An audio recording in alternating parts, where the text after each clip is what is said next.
मंडळी, राज्यात काही लढाया बऱ्याच दशकापासून चालू आहेत, पण या विधानसभा निवडणुकीमध्ये उमेदवाराची कस काढणाऱ्या काही नवीन लढाया तयार झाल्या आहेत। त्यामध्ये कोल्हापूरची मुश्रीफ यांची सीट असेल किंवा नाशिकमध्ये भुजबळ यांची सीट असेल, बारामतीमध्ये अजित पवार यांचं चित्र सुद्धा तेच आहे। आणि यामध्ये आणखीन भर पडला आहे तो म्हणजे कन्नड विधानसभा मतदारसंघाचा। छत्रपती संभाजीनगर मधील कन्नड विधानसभेत लढणाऱ्या हर्षवर्धन जाधव यांच्या विरोधात त्यांच्याच पत्नी संजना जाधव निवडणुकीच्या रिंगणात उतरल्या आहेत। भाजपचे माजी केंद्रीय रेल्वे राज्यमंत्री रावसाहेब दानवे यांच्या कन्या असलेल्या संजना जाधव यांना शिंदे गटाकडून उमेदवारी दिली आहे। माझं कुटुंब फोडलं, माझ्या पत्नीला माझ्या विरोधात उभं केलं, असा आरोप हर्षवर्धन जाधव करत आहेत। तरी ही लढाई खरी आहे का आमदारकी आपल्याच घरात असावी याची खेळी आहे, ही समजून घेऊया आजच्या व्हिडिओमधनं।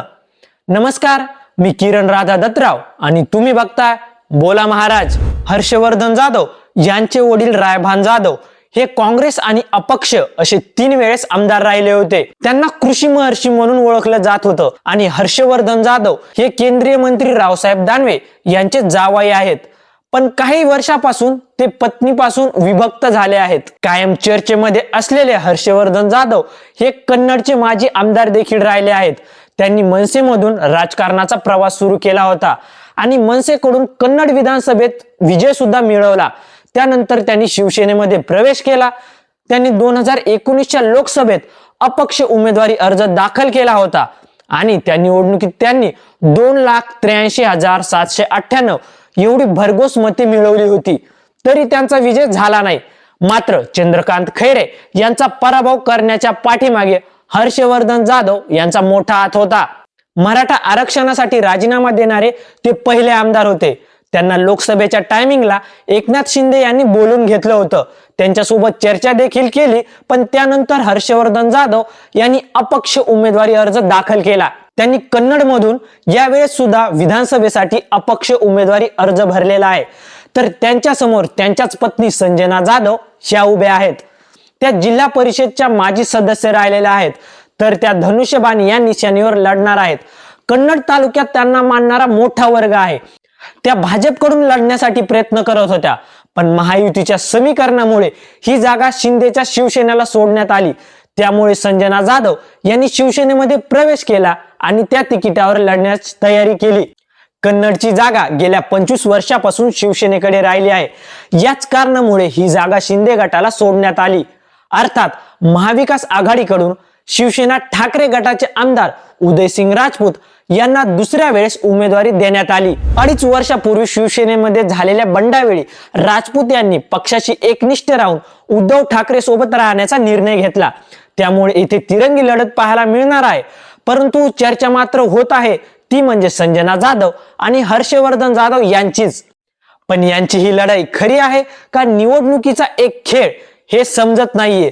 त्यासाठी आपल्याला काही मुद्दे तपासून पाहावे लागतात। त्यामधील मुद्दा नंबर 1 म्हणजे 2019 मध्ये झालेल्या लोकसभा निवडणुकीमध्ये त्यांनी अपक्ष उमेदवारी अर्ज दाखल केला आणि 2 लाखापेक्षा अधिक मते घेऊन चंद्रकांत खैरे यांचा पराभव केला।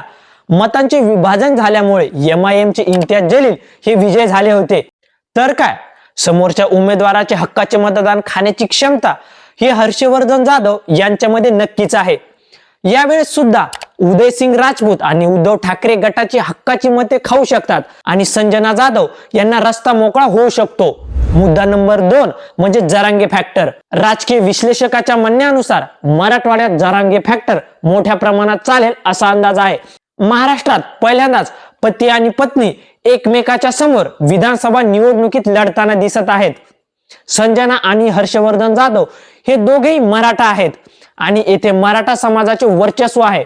त्यामुळे हर्षवर्धन जाधव एक वेळी माघार घेऊन संजना जाधव यांना पाठिंबा देण्याची शक्यता सध्या तरी नाकारता येत नाही आणि त्यामुळेच ते वारंवार माझं घर फोडलं, माझ्या विरोधात पत्नीला उभं केलं, दिवाळी साजरी करायला मला कोणी उरलं नाही असे आरोप करून लढत दोघापुरतीच मर्यादित ठेवण्याची दक्षता बाळगत आहेत।